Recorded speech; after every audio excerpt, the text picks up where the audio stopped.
দেশের বিভিন্ন জায়গার আরো কিছু খবর নিয়ে এখন একটি ডেস্ক রিপোর্ট। সুষ্ঠু নির্বাচন নিয়ে সকালে মানিকগঞ্জে জেলা পরিষদ মিলনায়তনে গোলটেবিল বৈঠকের আয়োজন করে সুশাসনের জন্য নাগরিক সুজন। উপস্থিত ছিলেন সুজনের কেন্দ্রীয় সহযোগী সমন্বয়কারী জিল্লুর রহমান। ত্রয়োদশ জাতীয় সংসদ নির্বাচন উপলক্ষে গণমাধ্যম কর্মীদের সাথে জেলা প্রশাসনের মতবিনিময় সভা হয়েছে মাদারীপুরে। গণমাধ্যমের ভূমিকায় ভ্রান্ত তথ্য প্রতিরোধ, নির্বাচনী আচরণবিধি সহ বিভিন্ন বিষয়ে এতে আলোচনা করা হয়। ঝিনাইদহে শিশু সাবা হত্যার বিচারের দাবিতে সড়ক অবরোধ করে মানববন্ধন ও বিক্ষোভ করেছে স্থানীয়রা। দুপুরে ঝিনাইদহ যশোর মহাসড়কের পবহাটি ঈদগাহ এলাকায় এ সময় দীর্ঘ যানজটের সৃষ্টি হয়। টাঙ্গাইলে গর্ভবতী ও দুগ্ধদানকারী নারীদের আর্থিক সহযোগিতা করেছে red kitchen society.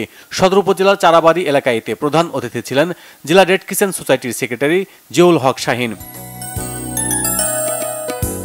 Medical technologist ও ফার্মাসিস্টদের 10ম গ্রেড বাস্তবায়নের দাবিতে কর্মবিরতি পালন হয়েছে সাভারে। উপজেলা স্বাস্থ্য কমপ্লেক্সের সামনে দাবিগুলো তুলে ধরেন তারা।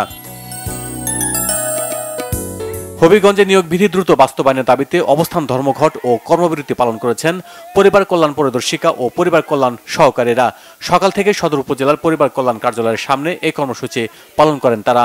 একই কর্মসূচি পালন হয়েছে সাতক্ষীরাও। সকালে উপজেলা পরিবার পরিকল্পনা ভবনের সামনে 5 দফা দাবি তুলে ধরেন তারা। ঝালকাঠির কাঠালিয়ায় উপজেলা নির্বাহী অফিসার মোহাম্মদ মকবুল হোসেনের সঙ্গে সাংবাদিকদের মতবিনিময় সভা হয়েছে। সকালে উপজেলা পরিষদের সভাকক্ষে এতে জাতীয় সংসদ নির্বাচনের বিভিন্ন দিক নিয়ে আলোচনা করা হয়। Bangla vision news desk.